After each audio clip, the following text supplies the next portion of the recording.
Hello there everyone, Ashnflash here, and welcome on into a early LEGO Star Wars 2024 set review. Today we're looking at set number 75387. This is the Boarding the Tantive IV set, retailing for $54.99 USD or $69.99 Canadian. And I was actually able to pick up two of them early here from Walmart Canada. And what I'm excited about this is that in the instructions, they actually show you how to connect these two and have like a full scene going. And but I've got a couple of ideas to make it a little bit better and just some suggestions for what you could do with getting multiple copies of this set. So if you want to hop around to the different chapters, you can do that. Yeah, I'm very excited to look at this set. I know that this is a lot of people's like probably most anticipated set for 2024 so far when it comes to at least the 25-year anniversary for the theme. So I'm so excited about this to look at the different play sets and everything. So let's go ahead and let's build these two on up. All right, so here's it all built up. Again, this minifigure lineup is just nuts. Like, lining them all up, it's longer than the actual set, which is just crazy. So let's go ahead, let's take a closer look. Here's the hallway, all built up on its own, and it's obviously meant to be displayed like this. Sort of like this on this facing forward from this angle. You get a better look at like the door and the entranceways and different things like that, all of the different stickers. You get access to these play features here in the front.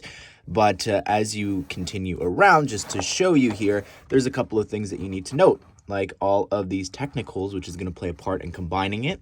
And then you've also got here the back, which you're not really meant to see. You can see how there's even all of these, like this looks pretty ugly here, but again, you're never going to see this. And you've got this whole mechanism that plays into how this door opens from this side. So let's start with that. By pulling on this little gray bit here down, it opens up and it's meant to act like they have cut open the door like we see them do in the movie, or, you know, any other time a Jedi is cutting open a door with their lightsaber. A couple of different things, you know, you could reenact the scene from Rogue One if you want to here. But this is what it looks like from the other side there, just pulling that back and forth. And when it is pulled, you can also close it from lifting up on this little bit here. You could also, I guess, open and close it if you don't want to reach around from above. You can activate it from this side too.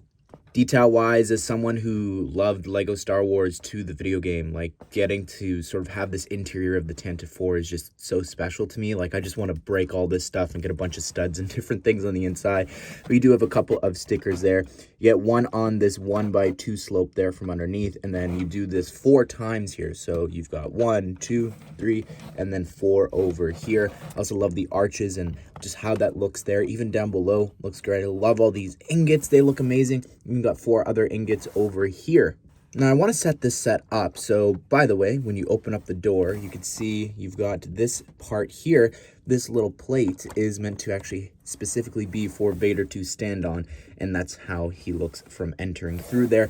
I love all of the different transparent pieces that they've used to represent the door being cut open. Like, that's so cool. And also just the door frames there too, like that, the shaping of that is just amazing. How you build that, like, wow, incredible. But of course, on each of these plates here, you're gonna see there is these little play features. All right, so I've set it up here with each of the good side and the bad side here, and you can have a battle. And how it works is you just pull on these little gray bits. So this will knock the back guy out, that'll do the front guy, this knocks the back guy out there, and that'll knock out the front guy. So that's so much fun. How does it work? It's very simple. You just push that there and it'll lift up this tile, knocking out the way that they are standing on the platform. I'm not sure if you could even see, but you can see from underneath what this looks like here a little bit. You can't really see the front ones, but you do get a good idea of what it's doing for the back ones there as you are turning them. And you might have been wondering what that transparent piece was doing in the center there. Well, it's actually meant for you to choke and interrogate Captain Antilles from the movie. So that's really cool that they included that. It's surprising. But yeah, I think that this works really well as this sort of play feature. You could also pretend that maybe one of the troops are getting like shot backwards, or they're falling backwards or something. I don't know, however you want to use that. All right, so here is the two of them built up. And what I'm going to do is I'm going to show you how to connect it. You don't actually, of course, because you've got the pegs, you don't line them up one-to-one, which would make things uneven. What you do is you line up the center bit there, And once that is lined up, then you attach them. That's what the instructions have you do. So yeah, obviously I think it makes the hallway just feel a little bit bigger as well. I'm not a big fan of how this looks, again, because I called that ugly. I stand by that. It doesn't look great displaying it this way. I'll come up with a solution in a second, but let's set this up. So here you go. It's made a really long hallway there. And yeah, it looks nice from like here forward, but I don't know. Anyways, going on through, but let's set everyone up now. All right, so here you go. Here's it all set up with all 4 stormtroopers, all 4 rebel troopers, and then Vader at the end of the tunnel, and Captain Antilles leading them through here. So it's pretty cool. Like, I like the concept of this. I feel like they really listened with the Dark Trooper pack and saw the potential of getting multiple and connecting it, but I've got some ideas. All right, so something that you may have noticed while you were watching this or looked at the product images is that this piece here, this one with the technicals, is 1 by 12 long. So 1 stud by 12 studs long. Guess what? Over here, this brick on this side is also 1 by 12 long. So I thought, what if you swap them around and then you can connect them just like we did before. And then you've got this really awesome long hallway there. And I guess when you have the door actually cut open, then they can, you know, keep blasting back and forth, traveling through the doorway there and fighting through this whole hallway. But I think that's an easier solution if you don't want to reverse build this. And what I mean by that is build the entire thing up, but just have it reflected so that this doorway is on the other side. But I don't necessarily think that's the solution, because then you'd have 2 of these doorways next to each other right here. So I don't think that would look good. I think that you sort of need to make your own thing. Like, just keep it this format, but then bring this door onto the other side. Speaking of this door.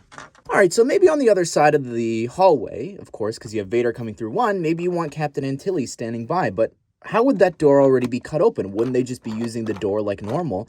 Well, I think it's actually quite an easy solution to fix that. I think all you would have to do,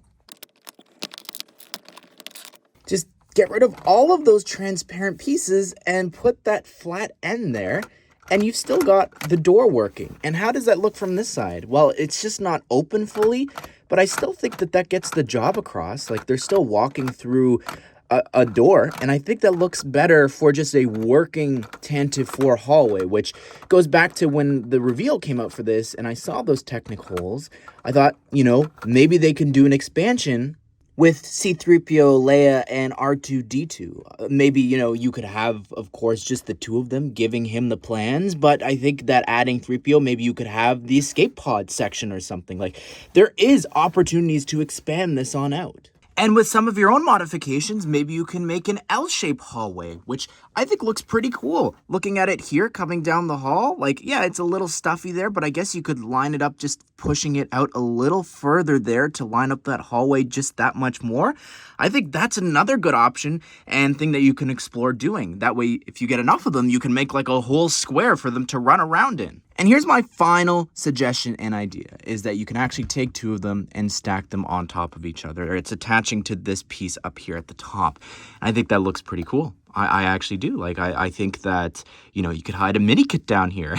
You could, of course, though, have, because it's darker, put Leia, R2, and them down here. I don't know. I just think this looks pretty neat, too. It almost makes me want to get 4 of them so that you can have 2 layers of this. I don't know. This looks cool. There's so many opportunities here for expansion. Here is Darth Vader, and it's a great figure if you've never gotten him before. Like, he just looks awesome. I love the arm printing and all that, the torso printing and leg printing. But hold on, he does not actually look like this in A New Hope. I do have to mention that I won't say everyone, a lot of people are upset about that. However, I think if they didn't include this one with the dual molded arms and all that, because the cloak and whatever that he's wearing covers that up, I think people would be disappointed in that. But I don't know, it's such a tiny little detail. I'm not sure that the general audience even knows that or complains about that. But to those of you who are upset, I have to mention it here. I get it. I do. I probably would say the same thing about Batman outfits and different sets and stuff like that in other videos. So anyways, though, underneath, You've got this cool face print. You can see it's this angry expression there. And of course, he's got some scarring on the back of the head. And he's also got some printing on the back torso. Here is an Imperial Stormtrooper. Looks great. I've really come to love these helmets personally. I think they look pretty great. I love the printing and the detail here that you've got. I love the torso printing, the leg printing there. And then underneath, you've got this face. It's just this generic face. And underneath the second Stormtrooper's face is a female head, and this looks pretty good. I think that it's pretty good because if you get multiple of the sets, you could put these for the Rebel Troopers on their torsos, give it just a bit more diversity and variety. Which, speaking of them, you've got this figure, and it's the same one we've been getting for a while, which it's not a bad figure, don't get me wrong. I love this so much. Like, I missed out on that original battle pack, so now that I have so many of these, I'm really happy about that. But yeah, you've got this face here with the strap, and then you've got this angry expression on the other side, or this fighting expression. But I definitely feel like because this is sort of like a battle pack, they definitely should have maybe given a new variant here, new skin color or something for these troopers. And getting two of these, I guess you could turn them around. That's two different faces. But then when you get two of these sets to combine them, then you've got 4 figures that are all the same, which I'm now realizing doesn't really work because you need to have the same skin color hands, which if you've got other sets, that's fine. But yeah, okay, this doesn't, I guess, work. So yeah, they definitely need a new head. And here's Captain Antilles. I'm so happy to have him in my collection. I never had him before, so this is awesome. I'm so happy about this. You can see the face. It's got a different face, a little bit of wrinkles there underneath the eyes, which is a bit different than the other troopers. But on the other side, though, that expression of him being choked is just insane. I guess it could be a scared expression in case any parents get upset about that. But I love the torso printing there, too, for him. And here he is, ARC Trooper 5s. This is awesome. This is so special to me. I drew him a long time ago in a Clone Wars CMF series, so to be getting him here is just really special. I think that the figure is very detailed when it comes to the torso printing and the arm printing. Like, look at that arm printing. That is stellar. Like, that's so cool. I love the leg printing there as well with those straps going back and forth. The torso printing looks great. And the helmet there, I think I'm allergic to the stupidity of the negativity that people spread about these helmet holes, which is such an overreaction. It's so stupid. Anyways, you've got here this really cool looking helmet, and that's not the problem when it comes to this figure in particular. The printing should be a little bit closer. Now, I'm not sure if LEGO is able to actually do that, but it definitely needed to actually touch and be a part of that center blue bit there. So that's the problem when it comes to this figure here. Not the helmet. Oh my goodness, it's so bad. But you've also got that piece there that you can lower to look into. But yeah, love this head. Really great. The tattoo is just awesome. I love that attention to detail. And we've also got Zane's hair in black, which didn't exist when I did that CMF series, but look at him here with that. Oh my goodness, how cool does he look there? That is awesome. You've also got this fabric piece there on the neck, which looks pretty great too. Very detailed. Just to show you there what that looks like there. And then on the back there, you can see what the back torso printing looks like. And the backpack build, it's pretty simple. And looking at him here, of course, he does have a stand, just like they did for the 20th anniversary ones. And unfortunately, I don't have anyone else yet, but I do have the other plate from the other set, and you can combine them. They give you this 2x4 plate included so that you can connect more and more of them. And yeah, I think this looks great. I think I just want to mention some of the differences between the 20th anniversary ones. There's no name printed on here saying the character's name, but also the figures, thankfully, didn't have the 25-year anniversary logo printed on their back. So I think that's a good attention to detail. I think that's a good difference this time around. Well, there you have it, everyone. That is my review and combining these sets. I love this set. I think it's a lot of fun. It is pretty expensive. However, you are getting 7 figures in this, and one of them is going to remain exclusive for the foreseeable future for this 25-year anniversary celebration. So I really like this set. I'm curious to see what people are going to come up with and do if they get multiple of these. I think like selling 5s and that plate and maybe even Captain Antilles will definitely help with the cost of getting multiple copies of this set. But anyways, everyone, be sure to subscribe, turn on the bell notifications so you don't miss out on future LEGO Star Wars news. We don't really do reviews here on the channel just because it's so oversaturated, but I figured this is a really cool set and I was able to get 2 copies, so why not do this fun video? But I hope you guys did enjoy the video. Hope you all have a great day. I will see you all in the next one.